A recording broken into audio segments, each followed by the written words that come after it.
来关心新北邦桥的连锁幼稚园逼出饲药的风波，到今已经过外月啊。新北地检署昨公布36个囡仔头毛检验的结果，拢无验到巴比妥这款药物。新北市府表示，用科学证明，让社会安心。不过，目前这个案件，检方是要继续调查。会觉得对家长很抱歉吗？检验进程是大动作敲吹，甲细皮园长在内拢带转去，因为新北市邦桥一间幼稚园是逼出疑似饲药案引起风波，都有家长感觉真奇怪。代志发生1个月外月，囡仔头中的检验拿袂出来。大概是已经快50天了吧，我还在等待验到的结果。但是验法需要这么久吗？我们就是一个问号。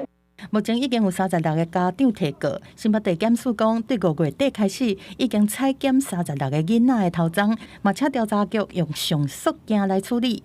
而到下晡总算是对外公布检验的结果，全数拢无检出巴比妥，也是苯二氮平这药啊成分的反应。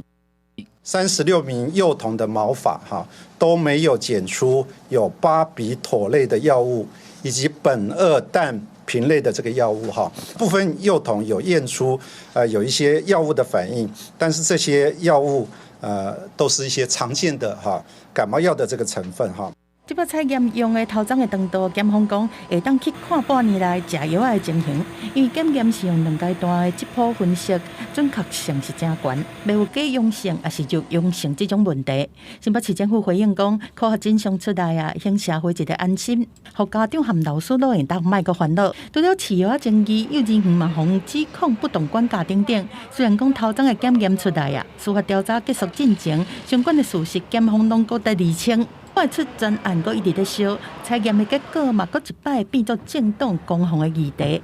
记者综合报道。